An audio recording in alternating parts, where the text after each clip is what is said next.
Hello folks, today in this video we're going to be talking about more applications of work and energy. Up until this point, we've talked mostly about different types of energy and talked about what work is, but now we're going to try to put together both of those things and link those concepts. We'll go ahead and get started. Now, our first thing we have to talk about is one more type of energy that we haven't actually taken a look at, and that is elastic or spring potential energy. So in anything that can stretch or that you can compress, you can store energy in that system. By far, the most common example of this is looking at springs. So when you stretch a spring, it has some position that it wants to be at, some length where there's no energy stored in that spring. Think of a rubber band that's just sitting on your desk. If you take that rubber band or a spring and you start to stretch it, it takes energy for you to do that. And so you're going to stretch it some displacement x to some final position, and that will be used to determine exactly how much energy has been put in.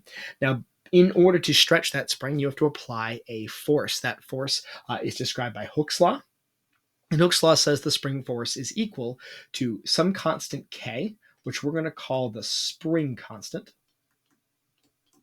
times X, where X is the displacement of your spring. Now, the spring constant is just a constant. It actually has units related to newtons and meters here. So it's newtons per meter. And it's kind of a measure of, and no, this isn't a word, but I've never come up with a better one, of like the stiffiness of your spring. So the stiffer your spring is, the greater the spring constant, the more force it would take to stretch that spring a certain amount there. Now, this also relates to the energy that you can then store in the spring. Once you know the spring's constant, which you could either solve for given some data, or it would be given to you in a problem, you can calculate the amount of energy stored in that spring, which is just equal to 1/2 times the spring constant times the displacement squared.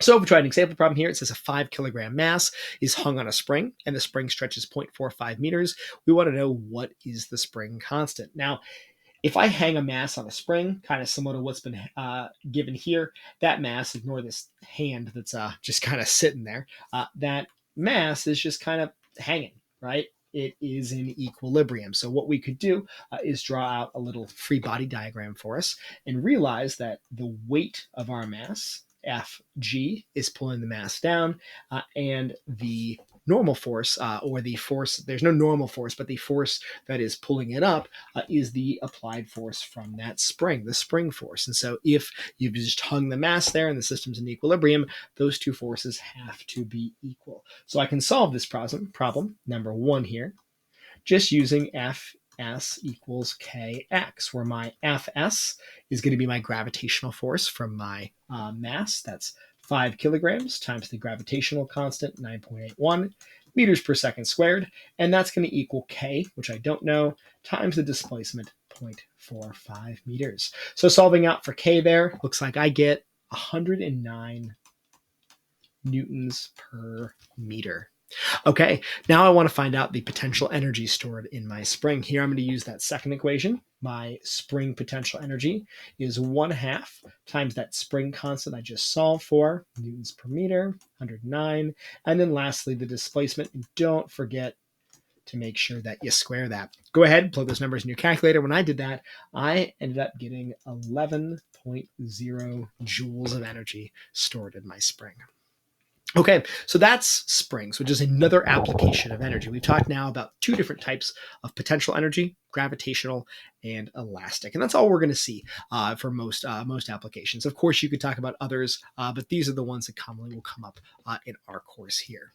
Now we're going to get to the meat of the issue. We've talked about work, we've talked about energy. How do we connect these two concepts together? You know, for example, that work is measured in joules and energy is measured in joules. So there must be some connection between them. Now, before we get there, I want to do a brief talk about the difference between an open system and a closed system. A closed system is a group of objects or a place in space where we're going to say that no energy or mass enters or leaves the system. And so we've defined a certain region where we're going to say or assume that no energy or mass is entering or leaving the system. And you might think, oh, well, that's probably a really, specific case. There aren't very many places that happens, but actually there's a lot of places where it's useful for us to model something as a closed system. For example, many times it's easy if you have an object that's falling to imagine that as a closed system, no energy or mass. It's the frictionless, no air resistance kind of assumption that we can make. Another place you might think about that is with a roller coaster, where there's very little friction between the wheels and the track, and so that cart is a closed system, and no energy or mass is entering or leaving it, unless somebody doesn't obey the rules of keeping their arms and legs inside the roller coaster, of course. Now, an open system is obviously the opposite. It's a place where there is energy or mass entering, or typically what we're going to think about is leaving the system. But there are cases where you have somebody energy entering the system, and open systems occur when work is done by someone. And when I say someone, I mean some entity that is human created is doing work on the system, whether it's an engine or it's a person pushing something. Anytime there's an applied force to a system, you have an open system. Or we often model friction as a force that is having energy leave the system. We simply think about the system as being one thing, and then friction is something that takes energy out of that system. Well, one of the most important statements in physics is the work energy theorem. And what the work energy theorem says, and what we've been alluding to, is that when work is done on an open system, the energy of that system changes. And it changes by exactly the amount that the work is done. So work is the amount of change in energy in a system. When you do work on something, you change its energy. So if I do apply a force over a distance, the amount of work I do is how much energy changes in that particular system. So this statement right here, as simple as it is, that work is change in energy, is one of the most important concepts in physics, that those two quantities are connected. Of course, you can calculate the change in energies. It's the difference between the final energy of the system and the initial energy. So, for example, if I take a big, large rock and I lift it up, if I do work by applying a force to that rock and lifting it upward, the change in energy is simply its initial energy, which we could say if it was on the ground, it has no kinetic and no potential. And then at the top, it might have some potential energy. So, how much potential energy it gained had to have been equal to the work that I did to the rock. Now, I want to take a brief look at a couple of other cases. And that case is if you have a closed system. So this happened for an open system. When work is done, the energy system changes. If you have a closed system, no work's being done. And that means that if no work is being done, work is zero, the change in energy of that system is zero. This is where you get that statement where you've probably heard in a lot of your other science classes, energy is conserved. The total energy of the system never changes. So the energy initial is equal to the energy final. Sometimes energy is lost due to friction. Which is what we call a non-conservative force, which means it doesn't conserve the energy of that system. So we can model that a couple of different ways as well.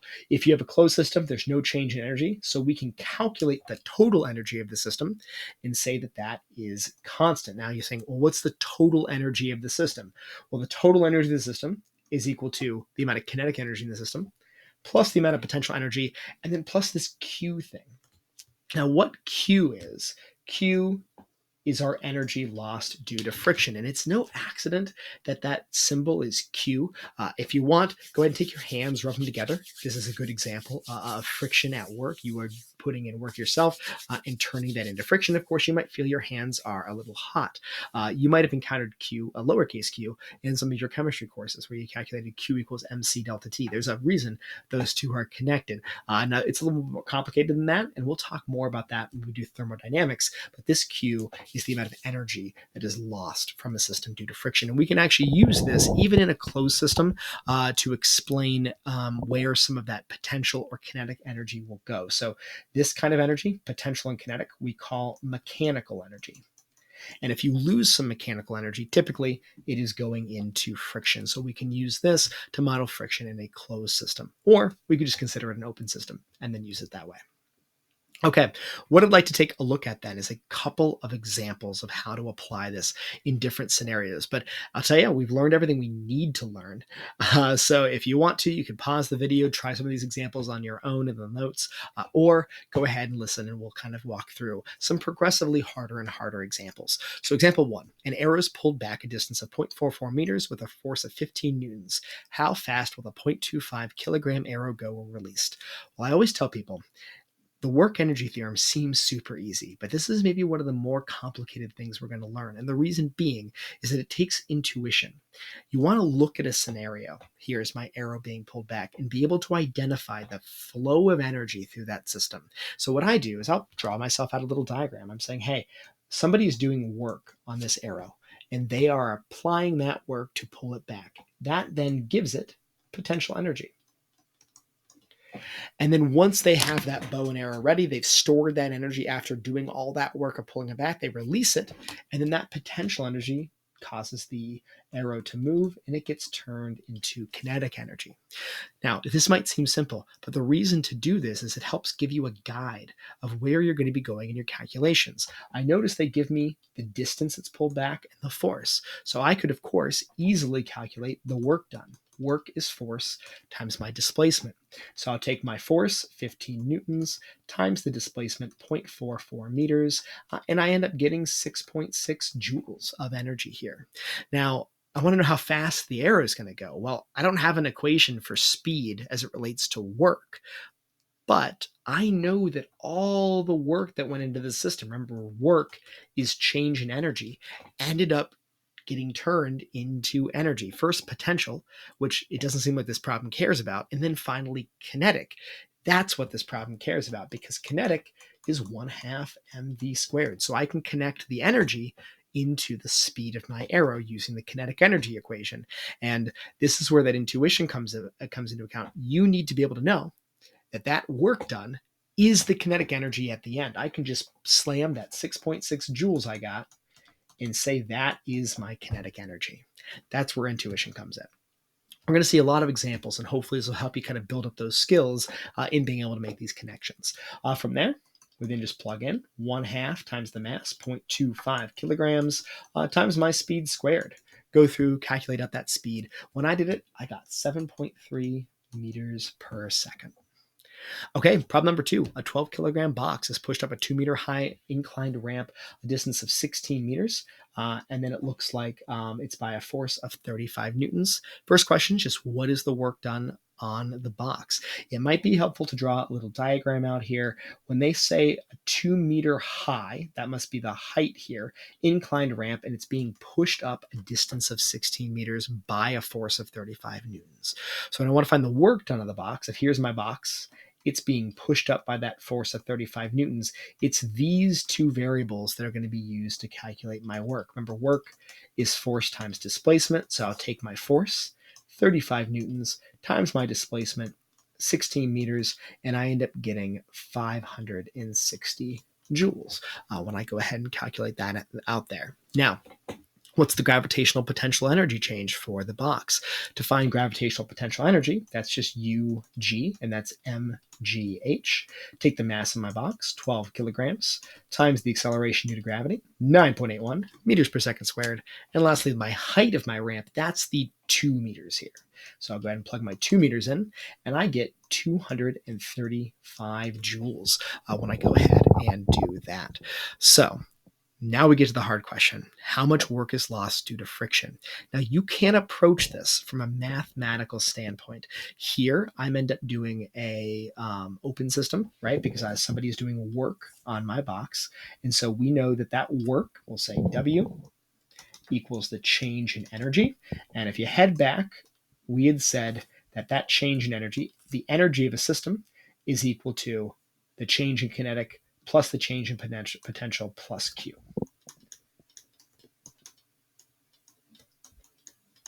Now, you can think about it mathematically. What's the change in the kinetic energy here? Well, it just says the box is pushed up the ramp. So I can safely assume it started at the bottom of the ramp at 0 speed. Then it got to the top of the ramp and the person stopped pushing it and it's also at 0 speed. So there is no change in kinetic. It's just 0 the whole time. I do know the change in potential energy. That's the 235. So mathematically, the work 560 equals change in potential 235 plus Q. And Q is my work done to friction. So this leads me to see that I would say the work minus that change in potential, 560 minus 235, that gives me my frictional energy, and that is 325 joules. That's one way to think about it. But I gotta tell you, I find getting lost in the equations can be tricky when you're trying to make sure you plug in everything correctly. I think intuition helps a lot here. You know that work is the change in energy. If you think about that, you can easily see this work, 560, does not equal the amount of potential energy the box gains. The problem's kind of leading you there where you're like, oh yeah, these numbers are not the same. They should be, right? Work is change in energy, but they're not. Why not? Obviously some energy was lost due to friction. And so that leads you to kind of an intuition that, oh yeah, I should just subtract these two numbers. The difference between these is my heat. Now that plays out in the equation here, but I think sometimes you can get lost in the weeds with the equations. Whereas if you think about the scenario you have, it becomes a little bit easier and clearer what the problem's looking for you to do. Okay, moving ever onward, a little harder here. We have a problem. 35 kilogram diver jumps from a 3-meter high diving platform. The diver initially starts at rest and wants to know the total energy and speed, assuming no friction, at the top, the middle, and the bottom. Again, one thing I find is a great place to start. Am I dealing with an open system here or a closed system? Is anybody doing work on the diver? No. No work being done in the diver. No forces are pulling the diver besides gravity, but you don't want to think about that as a force that's doing work. So let's not worry about that. So this is a closed system. That means the total energy has to stay the same in every single scenario. Now, once again, I think you can get lost in the weeds trying to use some of those big equations. I'm going to show you a different way to organize things on a problem kind of like this. What I like to do is make myself a little table. It cares about total energy. So that's going to be the gravitational, the kinetic, and the total energy, E total. And we care about the speed as well. And we're going to care about it at the top, the middle, and the bottom. Well, to get my potential energy, UG, UG is always MGH. So at the top, they're a 35 kilogram diver. Mass is 9.81 meters per second squared. And finally, the height of this one is 3 meters. So I take those numbers, plug them all together. And when I do that, I get at the top this energy to be 1,030 joules. Now at the top, it says the driver initially starts at rest. That means their speed is 0 and the kinetic energy is 0. And this is crucial then. That means the total energy at the top, well, there's no friction, so potential plus kinetic, it is also 1030 joules. And because this is a closed system, nobody's doing work, there's no friction, that means the total energy is the same at the top, the middle, and the bottom. Now at the bottom, there's no height.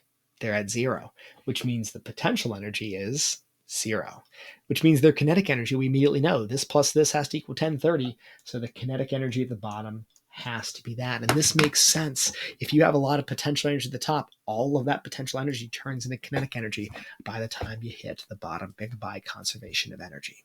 I could calculate the speed. Remember that kinetic energy is 1/2 mv squared. And so I can plug into this using my diver's mass. When I did that, I got a speed of 7.7 meters per second. Okay, lastly, the middle. To deal with that, we have a new height. So I could just use that new height, plug into here, and I get 515 joules. That makes a lot of sense because it's the middle halfway through. Half of their potential energy is gone, which means half of it's been turned into kinetic. And so if you take 1030 minus 515, you end up getting 515 joules, which makes a lot of sense. Using our kinetic energy equation again, you can convert that into a speed. And if you do that, I get 5.4 meters per second. Okay, folks, we are nearly done here. And I hope that made a lot of sense, this intuition for knowing how energy moves in a system. Our last one is another type of problem you'll see a lot, which are roller coaster problems. Here, I have a roller coaster car released from the top of a 140-meter hill starting from rest. Wants to know the theoretical speed of the cart at point B, C, and D. Now, the reason I want to show you this problem is, first, even though it looks like a completely different problem, this is a closed system, right? There's no friction, at least if we're thinking about theoretical speed. Theoretical speed kind of gives you a clue, like that's the maximum speed it could be going. That means there's no friction happening here. This is exactly the same problem as the diver question. It's a different scenario. We're dealing with a roller coaster, but it actually ends up being exactly the same thing. That was one reason I want to show it to you. The other reason is I want you to remember that potential energy is relative. They give you these really large distances. 140, 95, and 80. But the only points I care about are A, B, C, and D. Remember that height is relative. How high am I right now? Well, it depends on if you're saying from the chair, from the ceiling, I'm on the second story of my house, so I'm very far above the ground outside. Depends. So you're free to set what you believe is the zero. I can say my chair is at zero height. Well, it might be useful in this problem to define our zero of height right at C and D. Why deal with all those large numbers when I could just say C and D are at zero? So if you make a little table again, and okay, sorry guys, total energy and speed, we're going to do points A, B, and C and D. We'll say C and D have a potential energy of zero.